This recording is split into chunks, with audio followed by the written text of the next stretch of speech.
Hi friends, welcome to my channel. నేను మీ రవిని. మీరు చూస్తున్నారు Ravi tech education info channel. ఈరోజు మన ఏపీ ప్రభుత్వం ట్రాఫిక్ రూల్లో ఒక కొత్త మార్పును తీసుకొచ్చింది. కొన్ని కొత్త నిబంధనలతో పాటు కండిషన్స్ కూడా ఖచ్చితంగా వాహనదారులు పాటించాలని చెప్పింది. దాని గురించి ఏంటో ఇప్పుడు మనం తెలుసుకుందాం.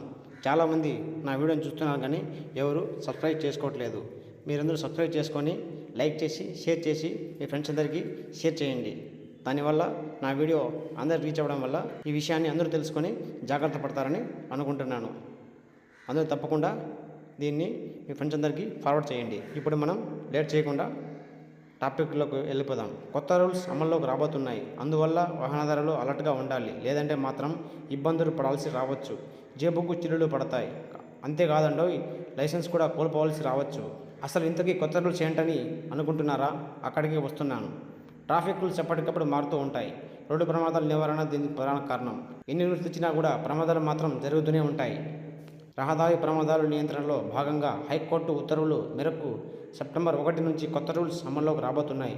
ద్విచక్ర వాహనం నడిపే వ్యక్తితో పాటు వెనుక కూర్చున్న వ్యక్తి కూడా తప్పనిసరిగా హెల్మెట్ ధరించాలి. విశాఖపట్నం జిల్లా కలెక్టర్, జిల్లా రహదారి భద్రతా కమిటీ చైర్మన్ హరేంద్ర ప్రసాద్, నగర పోలీస్ కమిషనర్ శంకబ్రత బాగ్చి తాజాగా ఈ విషయాన్ని తెలిపారు.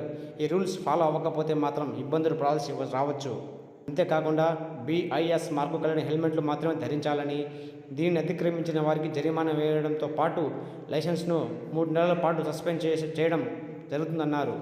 రూల్స్ బ్రేక్ చేసిన వారికి 1,035 రూపాయల చలన విధించడం జరుగుతుందన్నారు. ఈ విషయాన్ని నగరవాసులు గమనించాలని కోరారు. అందువల్ల మీరు 2 వీలర్పై వెళ్ళేటప్పుడు ఈ కొత్త రూల్ ఉందని గుర్తుపెట్టుకోండి, లేదంటే మాత్రం జేబుకు చిల్లులు పడతాయి. ఈ కొత్త రూల్ వచ్చే నెల 1వ తేదీ నుంచి అమల్లోకి వస్తుంది. అలవాట్లు పొరపాటుగా వెళితే మాత్రం డబ్బులు చెల్లించుకోవాల్సి ఉంటుంది. అందుకే ఇప్పటి నుంచి అలవాటు చేసుకోవడం ఉత్తమం. కాగా ఇప్పటికే చాలా ప్రాంతాల్లో బైక్ లేదా స్కూటర్పై వెళ్ళేవారు ఇద్దరు కూడా హెల్మెట్ పెట్టుకోవాలనే రూల్ అమల్లో ఉంది. అందువల్ల మీరు కూడా ఇలా వెళ్ళేటప్పుడు 2 హెల్మెట్స్ ఉండేలా చూసుకోండి. కాగా బెంగళూరు వంటి మహానగరాల్లో చాలా కాలం నుంచే ఈ రూల్ అమల్లో ఉంది. ఇప్పుడు విశాఖలో కూడా కొత్త నిబంధన అమల్లో రాబోతుంది. బైక్, స్కూటర్ కలిగిన వారు ఈ విషయాన్ని గుర్తుపెట్టుకోవాలి.